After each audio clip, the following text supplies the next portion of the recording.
ஏசாயா 13ஆம் அதிகாரம் முதல் 6 வசனங்கள் நம்ம சேர்ந்து வாசிப்போம். ஐசாயா சாப்டர் 13 verses 1 to 6 வாசிப்போம். ஆமோத்சின் குமாரனாகிய ஏசாயா பாபிலோன் மேல் வர கண்ட பாரம். உயர்ந்த பர்வதத்தின் மேல் கொடியேற்றுங்கள், உரத்த சத்தமிட்டு ஜனங்களை வரவழையுங்கள், அவர்கள் பிரபுக்களின் வாசல்களுக்குள் பிரவேசிப்பதற்கு சைகை காட்டுங்கள்.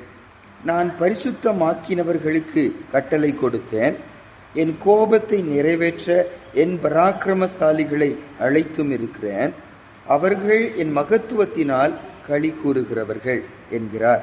திரளான ஜனங்களின் சத்தத்துக்கு ஒத்த வெகு கூட்டத்தின் இரைச்சலும், கூட்டப்பட்ட ஜாதிகளுடைய ராஜ்யங்களின் அமளியான இரைச்சலும் மலைகளிலே கேட்கப்படுகிறது.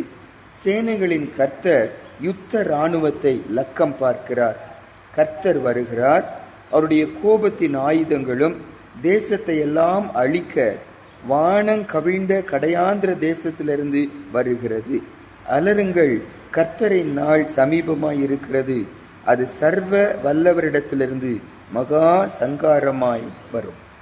ஏசாயா 13ஆம் அதிகாரமோ 14ஆம் அதிகாரமோ பாபிலோன் தேசத்தின் மேல வரப்போகிற அழிவை தீர்க்க தரிசனமா ஏசாயா தீர்க்கதரிசி மூலமா ஆண்டவர் சொல்லுகிறத இந்த 2 அதிகாரத்துல நம்ம பார்க்க முடியும். பாபிலோன் தேசத்தை ஆண்டவர் பயன்படுத்தினாரு, தன்னுடைய ஜனத்தை மனம் திரும்புதலுக்குள்ள கொண்டு வரும்படி, தன்னுடைய ஜனத்தை தண்டிக்க ஆண்டவர் இந்த பாபிலோனியரை ஆண்டவர் பயன்படுத்தினார். ஆனா அதை பயன்படுத்தி அவர்கள் ஆண்டவர் எதிர்பார்த்ததை விட, ஆண்டவர் அனுமதி கொடுத்ததை விட இன்னும் அதிகமா கர்த்தருடைய ஜனங்களை அவங்க வேதனைப்படுத்தினாங்க, கர்த்தருடைய ஜனங்களை கொடுமைப்படுத்தினாங்க.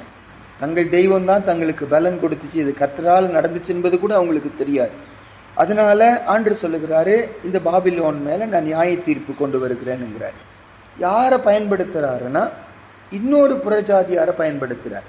மேதிய பெர்சியர் ஆண்டு என்ன செய்யறார்? பயன்படுத்துறார். மேதிய பெர்சிய ராஜ்யத்தை பயன்படுத்தி பாபிலோனுக்கு தன் ஜனத்துக்கு விரோதமா அவங்க செய்த அந்த அக்கிரமத்துக்கு ஆண்டு தண்டனையை கொடுக்கிறார்.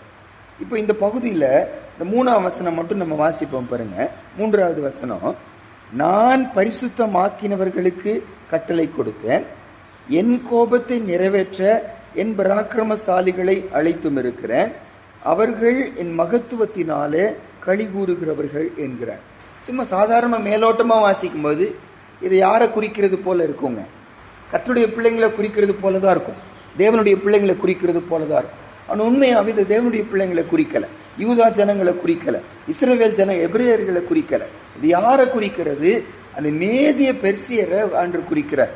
மேதிய பெர்சிய ராஜ்யம் என்கிற கர்த்தரை அறியாத ராஜாக்களை, ஜனங்களை, அந்த இராணுவத்தை ஆண்டு இந்த இடத்துல சொல்லும் போது 5 வித்தியாசமான வார்த்தைகளை பயன்படுத்துறார். அவர்களை தான் தன்னுடைய கோபத்தை நிறைவேற்றுவதற்காக ஆண்டு கூட்டிட்டு வர்றார். அப்போ இந்த வார்த்தையை கொஞ்சம் யோசிக்கும் போதுங்க, ஆண்டவர் தன் சித்தத்தை நிறைவேற்றுவதற்கு பயன்படுத்துகிற பாத்திரங்கள், அவர்களுக்குள்ள ஆண்டு எதிர்பார்க்கிற 5 குணாதிசயங்களை இந்த இடத்துல பார்க்கிறோம். இன்னைக்கு நம்முடைய வாழ்க்கையின் நோக்கமே என்னவா இருக்கணும்னாங்க, ஆண்டவர் சித்தத்தை நான் என்ன செய்யணும்? நான் நிறைவேற்றணும். அதுதான் நம்முடைய ஏக்கமா இருக்கணும். நம்முடைய விருப்பம் நிறைவேறுவது, நம்ம ஜெபமோ ஏக்கம் அதெல்லாம் இருப்பது கர்த்தருக்கு பிரியமானதல். அவர் என்ன விரும்புகிறாரோ, அவர் என்ன குறிச்சிருக்கிறாரோ அதை செய்வதுதான் நம்முடைய வாழ்க்கையின் நோக்கமா இருக்கணும். தாவீதை குறித்து ஆண்டவர் சொல்லும் போது ஒரு வார்த்தை சொல்லுகிறாரு, எனக்கு சித்தமானவைகளை எல்லாம் அவன் என்ன செய்வான். தாவீதை என் இருதயத்துக்கு ஏற்றவனாக கண்டு எனக்கு சித்தமானவைகளை எல்லாம் அவன் செய்வான் என்று சொல்லுகிறார். அப்போ நானும் தாவீதின் சந்ததியில வந்தவனா, தாவீதின் குமாரனாக இயேசு கிறிஸ்து மேல் விசுவாசம் வைப்பவனா இருப்பேன்னா என் இருதயத்தின் ஏக்கம் எல்லாம் என்ன? அவரை பிரியப்படுத்தணும். ஏசப்பா இந்த பூமியில இருக்கும்போது அவருடைய வாழ்க்கை நமக்கு ஒரு எடுத்துக்காட்டு, ஒரு முன்மாதிரி. அவர் எப்பவுமே ஏக்கம் என்னவா இருந்துச்சோ, பிதாவை நான் என்ன செய்யணும்? பிரியப்படுத்தணும். ஆண்டவர் சொல்றாரு, அவரை நான் எப்பொழுதும் பிரியப்படுத்துகிறபடியால் அவர் என்னை தனியே இருக்க என்ன செய்கிறதே இல்லை, விடுகிறதே இல்லை. அப்ப அவருடைய பிள்ளைன்னு சொல்லுகிற நானு அவர் விருப்பத்தை நிறைவேற்றுகிறவனா, அவர் சித்தத்தை நிறைவேற்றுகிறவனா இருக்கணும். இங்க புறஜாதி ராஜாக்கள் மேதிய பெர்சிய ராஜாக்கள் ஆண்டவர் பயன்படுத்தினார். அந்த 3வது ஏசாயா 13 3 வசனத்துல நடுவில் ஒரு வார்த்தை போடப்பட்டிருக்கு, என் கோபத்தை நிறைவேற்ற நான் அவர்களை பிரித்தெடுத்தேன். என் கோபத்தை நிறைவேற்ற, இந்த இடத்துல கோபத்தை நிறைவேற்ற ஆண்டவர்கள் பயன்படுத்துறார். ஆனா ஜெனரல் டேர்ம் என்னன்னா, கர்த்தருடைய சித்தத்தை நிறைவேற்ற என்னை ஆண்டவர் பயன்படுத்தணும்னா, அவர் சித்தத்தை நிறைவேற்றுவதற்கு உரிய ஒரு பாத்திரமா நான் இருக்கணும்னா, இந்த பகுதி என்கிட்ட ஆண்டவர் எதிர்பார்க்கிற 5 காரியங்களை பார்க்க போகிறோம். முதல் காரியம் பாருங்க, அந்த ஏசாயா 13 3வது வசனம். ஏசாயா 13 3வது வசனம் வாசிப்போம், சேர்ந்து வாசிப்போம். நான் பரிசுத்தமாக்கினவர்களுக்கு கட்டளை கொடுத்தேன், என் கோபத்தை நிறைவேற்ற என் பராக்கிரமசாலிகளை அழைத்தும் இருக்கிறேன், அவர்கள் என் மகத்துவத்தினாலே களி கூறுகிறவர்கள் என்கிறார். நம்முடைய தியானம் என்ன இன்னைக்கு? நானும் கர்த்தர் சித்தத்தை நிறைவேற்றுவதற்கு அவரால் தெரிந்து கொள்ளப்பட்ட பாத்திரமா இருக்கணும்னா என்கிட்ட இருக்க வேண்டிய 5 குணாதிசயங்கள். 1, முதல் பகுதி வாசிக்கிறோம், நான் பரிசுத்தம் ஆக்கினவர்கள். நான் பரிசுத்தம் ஆக்கினவர்கள். மேதிய பெர்சியரோடு இந்த வார்த்தையை ஒப்பிட்டு பார்க்கும்போது அவர்கள் பரிசுத்தமானவர்களா இல்ல. ஏசாமி இல்லாம பரிசுத்தம் இல்ல. யெகோவா தேவனை அன்று பரிசுத்தமாக முடியாது. அப்ப இந்த இடத்துல என்ன அர்த்தத்தோட ஆண்டு சொல்லுகிறாருன்னா, இந்த பரிசுத்தம்ங்கிற வார்த்தைக்கு ஒரு முக்கியமான அர்த்தம் ஆங்கிலத்துல sanctified people, holy people ன்னு போடல, sanctified ன்னு வரும்போது பிரித்தெடுக்கப்பட்ட ஒரு ஜனம். இப்போ முதல் காரியம், கர்த்தர் சித்தத்தை நான் நிறைவேற்றணும்னா ஆண்டவர் என்கிட்ட எதிர்பார்க்கிறது, உலக வழக்கத்தின்படி நான் நடக்கக்கூடாது, மற்றவங்க செய்கிறதுனால நான் செய்யக்கூடாது, நான் பிரித்தெடுக்கப்பட்ட ஒரு ஜனமா, கர்த்தரால் பிரித்தெடுக்கப்பட்ட மக்களை நான் என்ன செய்யணும் இருக்கணும், நான் பிரித்தெடுக்கப்பட்டவர்கள். இப்போ ரட்சிப்புன்னு வரும்போது சால்வேஷன் மட்டுமல்ல, அதோடு கூட செப்பரேஷனும் இருக்கணுமா. ரட்சிப்புன்னு வரும்போது காய்சப்பா என் பாவத்தை மன்னிச்சிட்டாரு, அதோடு நிக்கல, அதுக்கு அடுத்தபடி என்ன, பிரித்தெடுக்கப்பட்ட வாழ்க்கை வாழணும். எப்ப வாழ முடியும்? இயேசுவோடு கூட நான் சிலுவையில என்ன செஞ்சுட்டேன், அறையப்பட்டுட்டேன். இனி நான் அல்ல, அவர் தான் எனக்கு ஜீவிக்கிறார். இந்த அனுபவம் இருக்கும்போதுதான் அவருக்காக நம்ம பிரித்தெடுக்கப்பட்டவர்களா வாழ முடியும். இப்ப முதல் காரியம், கர்த்தர் சித்தத்தை நான் நிறைவேற்றணும்னா நான் பிரித்தெடுக்கப்பட்டவனா இருக்கணும். ஆச்சரியமா இந்த வார்த்தையை தான் ஆண்டவர் சபைகளுக்கு பயன்படுத்துவார். தன் சபையை ஆண்டவர் அடையாளம் காட்டும் போது, சபையார் யாரு, சபை என்பது என்னன்னு சொல்லி சொல்லும்போது பல வார்த்தைகள், ஒரு வார்த்தை என்ன, நான் பிரித்தெடுக்கப்பட்ட ஜனம்னு சொல்லி சொல்வார். நம்ம ஒரு வசனம் மட்டும் வாசிப்போம். 1 கொரிந்தியர் 1 வசனம். 1 கொரிந்தியர் 1 வசனம். கொரிந்துங்கிற பட்டணத்துல கூடுகிற சபைக்கு பவுல் அப்போஸ்தலன் இந்த நிருபத்தை எழுதுகிறார். அப்ப அவர்களை அழைக்கும் போது, அவர்களை அடையாளம் காட்டும் போது என்ன சொல்லி சொல்றாரு பாருங்க. 1 கொரிந்தியர் 1 வசனம் வாசிப்போம். கொரிந்துவிலே கிறிஸ்து இயேசுவுக்குள் பரிசுத்தமாக்கப்பட்டவர்களாயும் பரிசுத்தவான்கள் ஆகும்படி அழைக்கப்பட்டவர்களாயும் இருக்கிற தேவனுடைய சபைக்கும். அப்ப இந்த சபையை அவர் அடையாளம் காட்டும் போது என்ன சொல்லி சொல்றாரு, இவர்கள் யாரு, பரிசுத்தமாக்கப்பட்டவர்கள். இவர்கள் பரிசுத்தமாக்கப்பட்டவர்கள். நமக்கு நல்லா தெரியும், நம்ம பரிசுத்தம் ஆயிட்டோம்னா, அவர் விரும்புகிற பரிசுத்தத்தை அடைஞ்சிட்டோம்னா இந்த பூமியில ஆண்டு நம்மளை என்ன செய்ய மாட்டார், வைக்க மாட்டார். பூரணம் ஆயிட்டாருன்னா ஆண்டு நம்ம எடுத்துக்கொள்கிறார். ஆனா இங்க சபைக்கு ஆண்டு கொடுக்கிற பெயர் என்ன, பரிசுத்தமாக்கப்பட்டவர்கள் சொல்வாருன்னா என்ன அர்த்தத்தோடு சொல்றாரு, இவர்களை நான் பிரித்து எடுத்துட்டேன். சபைங்கிற வார்த்தைக்கு அர்த்தம் என்ன, called out from the world. உலகத்தில் இருக்கிற ஜனங்களை நான் வெளியே கூப்பிட்டுட்டேன். அவங்களோடு கூட சேர்ந்து வாழ்ந்து கொண்டிருந்தாங்க. அவங்க விருப்பம் தான் இவங்க விருப்பமா இருந்துச்சு. அந்த அசுத்த உலையில இவங்களும் விழுந்திருந்தாங்க. நாள் ஒன்று வந்துச்சு, அங்கிருந்து பலத்த கையினால, ஓங்கிய புயத்தினால நான் வெளியே கொண்டு வந்தேன், நான் பிரித்தெடுத்தேன். இப்ப முதல் காரியம், கர்த்தர் என்னை பயன்படுத்தணும்னா அவர் சித்தம் நிறைவேற்ற. இப்ப பெருந்துரைக்குன்னு ஒரு சித்தம் வச்சிருக்காரு, நம்பியூருக்குன்னு ஒரு சித்தம் வச்சிருக்காரு, நம்முடைய ஒவ்வொரு ஊருக்கு ஓமலூருக்குன்னு ஒரு சித்தம் வச்சிருக்காரு, நம்முடைய பகுதிக்கு ஒரு சித்தம் வச்சிருக்காரு. அந்த சித்தம் நிறைவேற்றுவதற்கு பாத்திரங்களை கர்த்தர் பயன்படுத்துகிறார். அதுல நான் கர்த்தரால் பயன்படுத்தப்பட்ட பாத்திரமா இருக்கணும். ஆண்டவரே, நான் ஒரு பிரித்தெடுக்கப்பட்ட வாழ்க்கை நான் வாழணும். உலக மக்களோடு சேர்ந்து நான் வாழ்ந்து விடக்கூடாது. அவர்கள் பேசுறாங்க, நான் பேசி விடக்கூடாது. அவர்கள் அதை வாஞ்சிக்கிறாங்க, நான் வாஞ்சிச்சிருக்க கூடாது. நான் கர்த்தருடைய ஜனம், நான் பிரித்தெடுக்கப்பட்டவன் உணர்வு எனக்கு இருக்கணும். 1. 2வது, ஏசாயா 13 மறுபடியும் வருவோம். அவர்கள் யாரு, 3 வசனத்துல பாருங்க.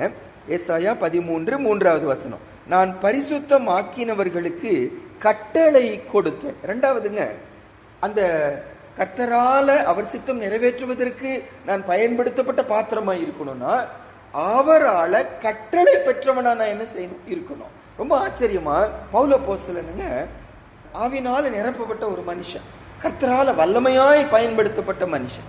ஆனா ஒரு விஷயத்தை குறித்து அவர் சொல்லும் போது அவர் சொல்லுகிறாரு, இந்த காரியத்துல கர்த்தரிடத்திலிருந்து எனக்கு கட்டளை வரவில்லைங்கிறார். எந்த காரியத்தை குறித்து? திருமணம், அந்த திருமண காரியங்களை, அது கன்னியர்களை குறித்து சொல்லும் போது அந்த வசனம் நம்ம வாசிச்சிருவோம்.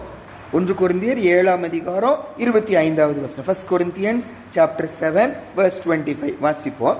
அன்றியும் கன்னிகைகளை குறித்து கர்த்தரால் எனக்கு கட்டளை இல்லை, ஆகிலும் நான் உண்மையுள்ளவனாய் இருக்கிறதற்கு கர்த்தரால் இரக்கம் பெற்று என்ன அபிப்பிராயத்தை தெரியப்படுத்து. எவ்வளவு அழகா அந்த வித்தியாசப்படுத்துகிறார்.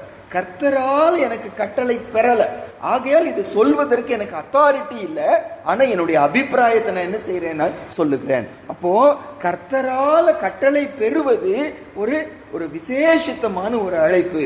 இந்த கொர்நேலியுவை குறித்து வாசிக்கும் போது ஒரு வார்த்தை வாசிப்போம் பாருங்க. அப்போஸ்தலர் 10ஆம் அதிகாரம் 22வது வசனம். அப்போஸ்தலர் 10ஆம் அதிகாரம் 22வது வசனம். கொர்நேலியின் வீட்டார் வந்து, அங்கிருந்த போர் சேவகர்கள் வந்து பேதுருவை வந்து சந்திக்கிறாங்க. பேதுருவை சந்திக்கும் போது தன்னுடைய எஜமான குறித்து அவங்க என்ன சொல்லுகிறாங்க பாருங்க.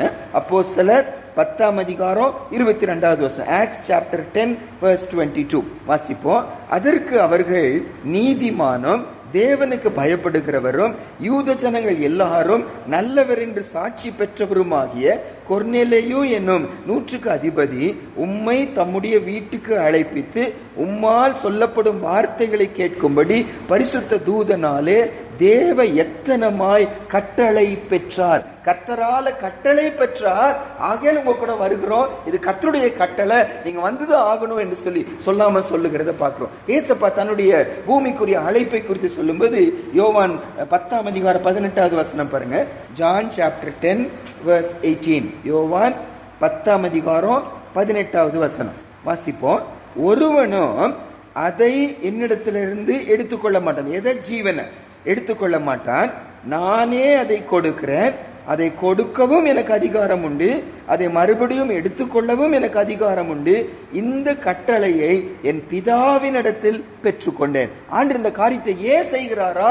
எப்படி என்னால செய்ய முடியும் சொல்றாரு? பிதாவினிடத்தில் நான் கட்டளை பெற்றேன். பாருங்க, இரண்டாவது, நான் தேவ சித்தத்தை நிறைவேற்றுகிறவனா இருக்கணும்னா நான் செய்கிற காரியம் கர்த்தர் கட்டளையிட்டு செய்கிறவைகளா என்ன செய்யணும்? நான் இருக்கணும். அவரால் பிரித்தெடுக்கப்பட்டவனா இருப்பது உண்மையானா இயேசுவின் இஷ்டத்துல நான் செய்யும் போது தேவ கட்டளை தேவ சித்தத்தை நிறைவேற்ற முடியாது. நான் செய்வது கர்த்தரிடத்துல கட்டளை பெற்றேன், இது தேவ கட்டளை. எப்படி கவர்மெண்ட் ஆர்டர்னு சொல்லி சொல்றாங்க, யாருமே எதிர்த்து நிற்க முடியாது. இது கவர்மெண்ட் ஆர்டர்னா அந்த வீட்டை இடிக்கணும்னா இடிச்சுதான் ஆகணும். இது கவர்மெண்ட் ஆர்டர், இந்த இடத்த நீங்க பூட்டணும்னா பூட்டிதான் ஆகணும். Government order. அதை விட பரலோக கவர்மெண்டுடைய ஆர்டரை பெற்றவன் நான் என்கிற உணர்வோடு கூட தேவ கட்டளையை நிறைவேற்றுகிறவன் கர்த்தருடைய சித்தத்தை நிறைவேற்றுவதற்கு ஆண்டவர் பயன்படுத்துவார். பிரித்தெடுக்கப்பட்டவர்கள், கர்த்தரிடத்துல கட்டளை பெற்று காரியங்களை செய்கிறவர்கள். இரண்டாவது. மூன்றாவது, மறுபடியும் ஒரு விசை ஏசாயா 13ஆம் அதிகாரம் 3ஆம் வசனத்துல வருவோம்.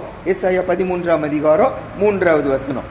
நான் பரிசுத்தமாக்கினவர்களுக்கு கட்டளை கொடுத்தேன், என் கோபத்தை நிறைவேற்ற என் பராக்கிரமசாலிகளை அழைத்தும் இருக்கிறேன். மூன்றாவது, கர்த்தரால பயன்படுத்தப்படுகிற பாத்திரம் என்ன?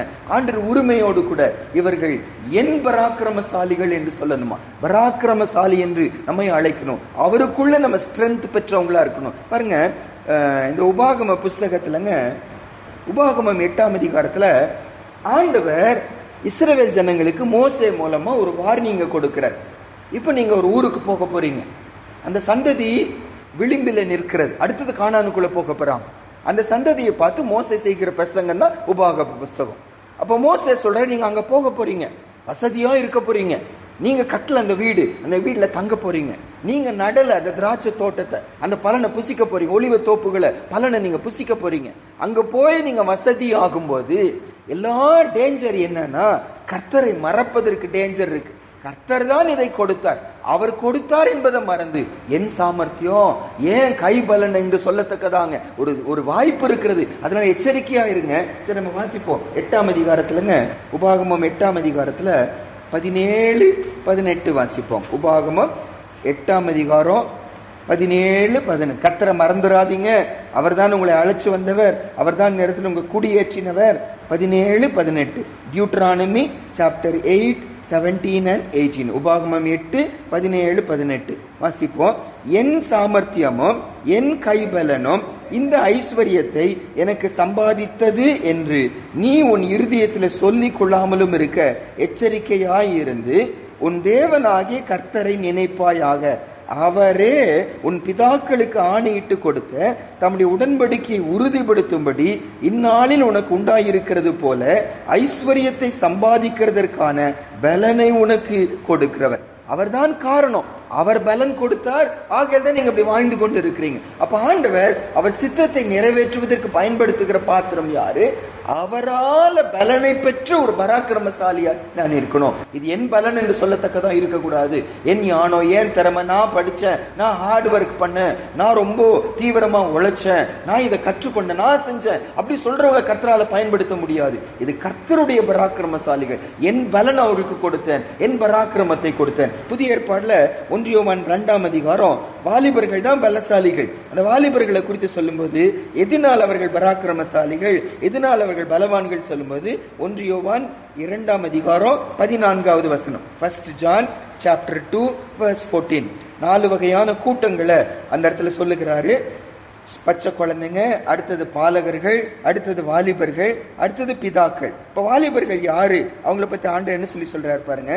1 யோவான் 2ஆம் அதிகாரம் 14வது வசனம். 1 John chapter 2 verse 14 வாசிப்போம். பிதாக்களே, ஆதி முதல் இருக்கிறவரை நீங்கள் அறிந்திருக்கிறதினால் உங்களுக்கு எழுதி இருக்கிறேன்.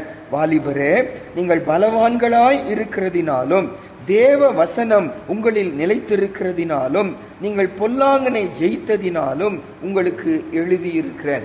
வாலிபர்கள் ஜெயம் பெறுகிறாங்க, வெற்றி பெறுகிறாங்க. எப்படி வெற்றி பெறுகிறாங்க? அவங்க பராக்கிரமசாலிகளா இருக்கிறனால. எதனால பராக்கிரமசாலிகள்? அவங்க சுய பலன் அல்ல. அவங்க ஜிம்முக்கு போனாங்க, அவங்க பிரயாசப்பட்டாங்க, அவங்க எக்ஸசைஸ் பண்ணாங்க, அவங்க இந்த மாதிரி சாப்பிட்டாங்க, இந்த மாதிரி சாப்பிடல, அதெல்லாம் இல்லையா. தேவ வசனம் அவங்களுக்கு நிலைச்சிருந்துச்சு. அவங்க பராக்கிரமசாலிகளாய் மாறினாங்க. இப்ப எனக்கு உங்களுக்கும் இன்னைக்கு காலையில ஆண்டவர் கொடுக்கக்கூடிய 3வது காரியம் என்ன? நான் அவருடைய சித்தத்தை நிறைவேற்ற, அவருடைய பிளான்ல எனக்கு ஒரு பங்கு இருந்து அதை நான் நிறைவேற்றி முடிக்கணும்னா நான் அவருடைய பராக்கிரமசாலியா இருக்கணும். அப்படின்னு என்ன அர்த்தம்? அவருடைய வசனத்தினால பலப்படுத்தப்பட்டவனா அவர் சொல்லணும், இவன் என் பராக்கிரமசாலி, மை மைட்டி மேன். நம்ம பார்த்து சொல்லணும். யாரை பார்த்து சொன்னாரு? கிதியோனை பார்த்து சொன்னார், பராக்கிரமசாலியே நீ வாழ்க. அவனை பார்த்து அழைத்தார். கர்த்தர் உன்னோடு கூட இருக்கிறார் என்றார். கர்த்தருடைய வசனம் என்னோடு இருக்கும்போது கர்த்தர் என்னோடு இருக்கிறார், நான் பலசாலியாய் மாறுகிறேன். கர்த்தர் திட்டத்தை நிறைவேற்ற கர்த்தர் என்னை பலப்படுத்துகிறார். 3வது. 4வதாக ஏசாயா அந்த 13ஆம் அதிகாரத்துக்கு மறுபடியும் வாங்க. ஏசாயா 13ஆம் அதிகாரம் 3வது வசனம் மறுபடியும் வாசிப்போம். ஏசாயா 13:3. நான் பரிசுத்தமாக்கினவர்களுக்கு கட்டளை கொடுத்தேன், என் கோபத்தை நிறைவேற்ற என் பராக்கிரமசாலிகளை அழைத்தும் இருக்கிறேன். 4வது. எங்க கேரக்டர் என்ன? மேதிய பெர்சியரை ஆண்டவர் சொல்றாரு, அவங்களா பாபிலோனுக்கு வரல, நான் அவர்களை அழைத்து வந்தேன் என்று சொல்லுகிறார். 4வது கேரக்டர் என்ன? கர்த்தரால அழைக்கப்பட்ட ஒரு கூட்டம், ஆண்டவரால அழைக்கப்பட்டவர்கள். இந்த நம்ம எல்லாருக்கும் நல்ல தெரிஞ்ச வசனம், சகலமும் நன்மைக்கு ஏதுவாக நடக்கும். யாருக்கு சகலமும் நன்மைக்கு ஏதுவாக நடக்கும்? அவருடைய தீர்மானத்தின்படி அழைக்கப்பட்டவர்களை. தேவ பிள்ளைகளுக்கு ஆண்டவர் கொடுக்கிற பல பெயர்ல ஒரு பெயர் என்ன? கர்த்தர் தான் அழைச்சார். நாம அவர் பக்கமா வரவே முடியாது. கர்த்தர் ஒரு மனுஷனை இழுக்காவிட்டா ஆண்டவர் பக்கமா வர முடியாது. அதுக்காக தான் ஜெபம் அவ்வளவு அவசியம். ஆண்டவர் இழுக்கணும், ஆண்டவர் கண்களை திறக்கணும், ஆண்டவரை அழைக்கணும். அதுதான் நம்முடைய ஏக்கமா இருக்கணும். அழைக்கப்பட்ட ஒரு கூட்டமா நம்ம இருந்தா மட்டும்தான் ஆண்டவரால பயன்படுத்தப்பட முடியும். புதிய ஏற்பாடுல சபையை குறித்து சொல்லும்போது 1 கொரிந்தியர் 1ஆம் அதிகாரம் 24வது வசனம் வாசிப்போம். 1 கொரிந்தியர் 1ஆம் அதிகாரம் 24வது வசனம். தன்னுடைய பிள்ளைகளை தாம் பரிசுத்தமாக்கின சபையை குறித்து ஆண்டவர் சொல்லும்போது இந்த பெயரை தான் சொல்றாரு பாருங்க. 1 கொரிந்தியர் 1ஆம் அதிகாரம் 24வது வசனம். 1 Corinthians 1:24 வாசிப்போம்.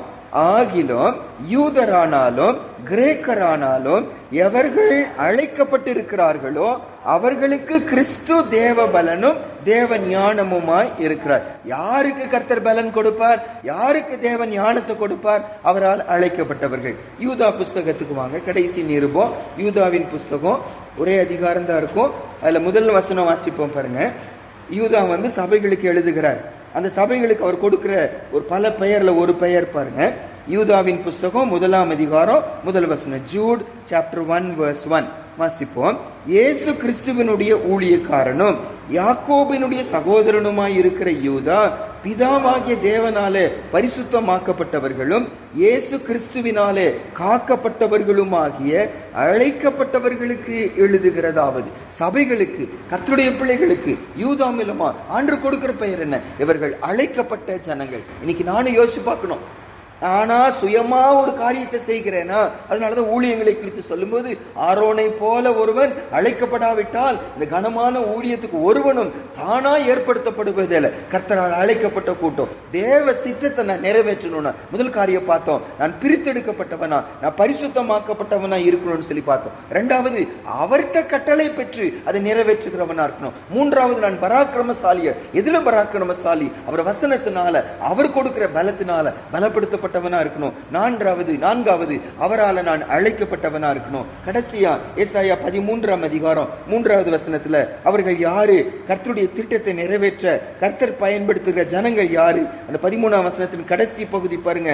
அவர்கள் என் மகத்துவத்தினாலே களி கூறுகிறவர்கள் என்கிறார். கடைசியா இந்த ஜனங்க யாரு? அவர்களுக்கு சந்தோஷம் கொடுப்பது, அவர்களுக்கு மகிழ்ச்சி கொடுப்பது தங்க வல்லமை அல்ல, தங்களுடைய மேன்மை அல்ல, தங்களுடைய வெற்றி அல்ல, அவர் மகத்துவம் தான் அவங்களுக்கு என்ன கொடுக்குமா? அவங்களுக்கு சந்தோஷத்தை கொடுக்குமா? கர்த்தரால் பயன்படுத்தப்படுகிற ஒரு பாத்திரம், நான் இதை செஞ்சிட்டேன், எனக்கு பெருமை கிடைச்சிருச்சு, எனக்கு வெற்றி கிடைச்சிச்சு, எனக்கு விடுதலை கிடைச்சிச்சு, அதுல சந்தோஷப்பட மாட்டாங்களா? கர்த்தருக்கு மகிமை வந்துச்சு, அவர் சித்தம் நிறைவேற்றுச்சு, அவர் என்ன நினைச்சாரோ அது நடந்துச்சு, அதுல என்ன செய்வாங்களா? சந்தோஷப்படுவாங்க. பெரிய டிஃபரன்ஸ் இருக்கிறது. என் வாழ்க்கையில கர்த்தர் நன்மை செய்கிற எனக்கு சந்தோஷம், எனக்கு விடுதலை கொடுத்தார் சந்தோஷம், என் குடும்பத்தை ரட்சித்தார் சந்தோஷம், அது அல்ல கர்த்தர் விரும்புகிறது. அவர் என்ன செய்ய நினைச்சாரோ அது நடந்துச்சு, நன்றி ஆண்டவரே. பல நேரம் நம்ம நினைச்சது நடக்காம போகலாம், ஆனா அவர் நினைச்சது நடந்துச்சு, நன்றி ஆண்டவரே சொல்லத்தக்கவர்கள் தான் கர்த்தரால பயன்படுத்தப்பட முடியும். கர்த்தருக்குள்ள அவருடைய மகிமையில சந்தோஷப்படுகிறோம். பாருங்க, நமக்கு மனப்பாடமா தெரிஞ்ச சங்கீதம் 34ஆம் சங்கீதத்துல முதல் வசனம் என்ன வசனம்? கர்த்தரை நான் எக்காலத்திலும் ஸ்தோத்திரிப்பேன், அவர் துதி எப்போதும் என் வாயில். 2வது வசனம், கர்த்தருக்குள் என் ஆத்துமா மேன்மை பாராட்டு. நான் எதுல மேன்மை பாராட்டுவேன்? கர்த்தருக்குள்ள தான் நான் என்ன செய்வேன்? நான் மேன்மை பாராட்டுவேன். அவருக்குள்ள நடக்கிற காரியங்கள், அவரால் செய்யப்படுகிற காரியங்கள், அவர் மேன்மைப்படுவது, அவர் மகத்துவத்தை பார்க்கும்போது, ஆங்கிலத்தில் போட்டிருக்கு who delight in his highness. அவர் உயர்த்தப்படும் போது அதை பார்த்து சந்தோஷப்படுகிற கூட்டத்தை கர்த்தரால பயன்படுத்தப்பட முடியும். கர்த்தருக்குள்ள சந்தோஷப்படுகிற ஒரு கூட்டம். சங்கீதம் 149ஆம் சங்கீதம் 2வது வசனம் வாசிப்போம் பாருங்க. 149ஆம் சங்கீதம் 2வது வசனம். Psalms 149 verse 2. 149 Psalm verse 2. 149ஆம் சங்கீதம் அதோடைய 2வது வசனம் நம்ம வாசிப்போம், சேர்ந்து வாசிப்போம். இஸ்ரவேல் தன்னை உண்டாக்கினவரில் மகிழவும், சியோன் குமாரர் தங்கள் ராஜாவில் களிகூறவும் கடவர்கள். கர்த்தரால பயன்படுத்தப்படுகிற பாத்திரங்கள் அவருக்குள்ள மகிழ்ச்சியாயிருப்பாங்க. நமக்கு தெரிஞ்ச வசனம் பிலிப்பியர் 4ஆம் அதிகாரம் 4வது வசனம். கர்த்தருக்குள் சந்தோஷமா இருங்க, அவருக்குள் சந்தோஷமா இருங்க, மறுபடியும் உங்களுக்கு நான் சொல்லுகிறேன். அதுல 3ஆம் அதிகாரம் 3ஆம் வசனம் வாசிப்போம் பாருங்க. பிலிப்பியர்ல 3ஆம் அதிகாரம் 3வது வசனம். இதோட நம்ம முடிக்க போறோம். பிலிப்பியர் 3ஆம் அதிகாரம் 3வது வசனம். பிலிப்பியன்ஸ் சாப்டர் 3 verse 3 வாசிப்போம். ஏனெனில் மாம்சத்தின் மேல் நம்பிக்கையாயிராமல் ஆவியினாலே தேவனுக்கு ஆராதனை செய்து கிறிஸ்து இயேசுவுக்குள் மேன்மை பாராட்டுகிற நாமே விருத்த சேதனம் உள்ளவர்கள். அவருக்கென்று பிரித்தெடுக்கப்பட்ட ஜனங்க யாருன்னா கிறிஸ்து இயேசுவுக்குள் மேன்மை பாராட்டுகிற நாமே. இன்னைக்கு யோசிச்சு பார்ப்போம். இன்றைக்கு கர்த்தர் ஒரு திட்டம் வச்சிருக்காரு, இன்றைக்கு கர்த்தர் ஒரு சித்தம் வச்சிருக்காரு, அவருடைய பிளான் ஒன்று இருக்கு. அந்த பிளான்ல என்னை ஆண்டவர் பயன்படுத்தி அந்த பிளானை நிறைவேற்றப்படணும்னா என் ஆண்டு எதிர்பார்க்கிறார் 5 காரியங்கள். நான் பிரித்தெடுக்கப்பட்டவனா நான் வாழணும், அவரால் பிரித்தெடுக்கப்பட்டவன். 2வது, சுயமா நான் செய்யக்கூடாது, அவர்கிட்ட கட்டளை பெற்று நான் செய்தவனா இருக்கணும். 3வது, அவருடைய வசனத்தினால பலப்படுத்தப்பட்டவனா, அவருடைய பலத்தினால பலப்படுத்தப்பட்ட ஒரு பராக்கிரமசாலியா இருக்கணும். 4வது, அவரை அழைச்சு செய்யணும், நானா சுயமா செஞ்சிடக்கூடாது, உற்சாக முகுதினால் செஞ்சிடக்கூடாது, ஒரு தேவைக்காக நான் செய்துவிடக்கூடாது, அவரால் அழைக்கப்பட்டவனா நான் இருக்கணும். கடைசியா நம்ம பார்த்தோம், அவருடைய மகத்துவத்துல களி கூறுகிறவர்களை கர்த்தர் பயன்படுத்துவார். கர்த்தர் கையில நம்ம ஒப்பு கொடுத்து நம்ம ஜெபம் பண்ணி முடிப்போம். நீ காலையில சகோதரன் ஜெபிக்கும் போது ஜெபிச்சாங்க, ஆண்டவரே பரலோகத்தில் உங்க சித்தம் நிறைவேற்றப்படுவது போல இன்றைக்கு உங்களுடைய சித்தம் நிறைவேறட்டும் சொல்லிட்டு ஆண்டவர் அதை நம்மகிட்ட எதிர்பார்க்கிறார். அவருடைய சித்தம்னு ஒண்ணு இருக்கு, எனக்கென்று, என் குடும்பத்துக்கு என்று, என் சபைக்கு என்று, என்னுடைய பிள்ளைகளுக்கு என்று சொல்லி அவர் ஒரு காரியத்தை அழகாக திட்டம் பண்ணி வச்சிருக்கிறார். அன்று அந்த திட்டம் நிறைவேற்றப்படணும் ஏசப்பா. அந்த திட்டத்தை நிறைவேற்ற நீர் என்னை பயன்படுத்தத்தக்க ஒரு பாத்திரமா நான் இருக்கணும். அன்னைக்கு மேதிய பெர்சிய ராஜாக்களை தேவ திட்டத்தை நிறைவேற்ற அவருடைய கோபம் பாபிலோன் தேசத்தின் மேல இருந்துச்சு. அந்த கோபத்தை நிறைவேற்ற மேதிய பெர்சியரை கர்த்தர் பயன்படுத்தினார். நீங்க தேவ சித்தத்தை நிறைவேற்ற என்னை உங்களை ஆண்டு பயன்படுத்தணும்னா என்ற எதிர்பார்க்கிறவைகளை நமக்கு முன்னால் ஆண்டு வைக்கிறாரு. ஆண்டவரே, உங்க ஸ்டாண்டர்ட்ஸுக்கு எங்களை உயர்த்துங்கப்பா. நீங்க எது பாத்திரம் நினைக்கிறீங்க, எது தகுதின்னு நினைக்கிறீங்களோ அதுக்கு ஏற்றவனா என்ன இன்னைக்கு மாற்றுங்க. ஒப்பு கொடுப்போம். மகா பரிசுத்தமுள்ள எங்க நல்ல தகப்பனே, ஆண்டவரே, இந்த கால வேளைக்காக நன்றி அப்பா. எங்க பக்கமா அனுப்பப்பட்ட இந்த வசனங்களுக்காக உமக்கு நன்றி செலுத்துகிறோம். தேவரே, எங்களையும் இந்த பெரிய உம்முடைய சித்தத்துல பயன்படுத்த ஆசைப்படுகிறீங்க. இன்னைக்கு ஜீவனோடு வச்சிருக்கிறீங்கன்னா எங்களுக்குன்னு ஒரு திட்டம் வச்சிருக்கிறீங்கப்பா. நாங்க நிறைவேற்றி முடிக்கிறோன்னு ஒரு பங்கு, ஒரு போர்ஷன் எங்களுக்கு என்று இருக்கிறதப்பா. எங்க வாழ்க்கையில இந்த சபையாகிய சரீரத்தில் ஒரு அவயவமா எங்களை வச்சிருக்கிறீங்க.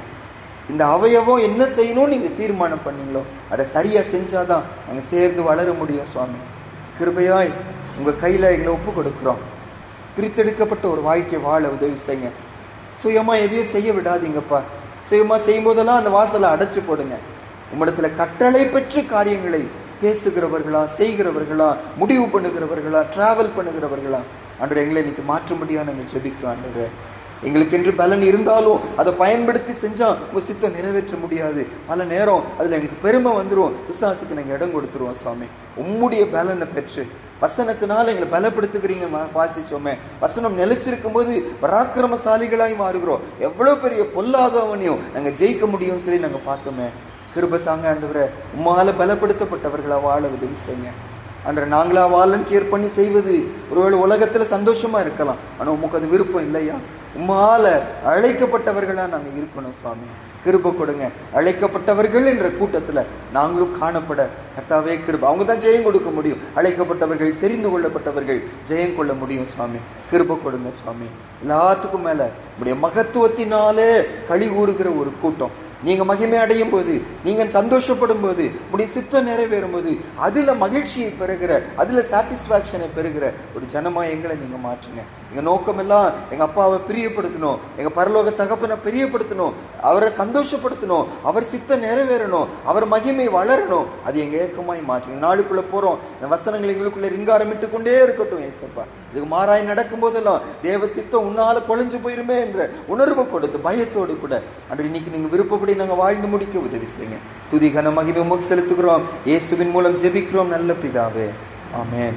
என் ஆத்துமாவே கர்த்தரை ஸ்தோத்திரி, என் முழு உள்ளமே உடைய பரிசுத்த நாமத்தை ஸ்தோத்திரி.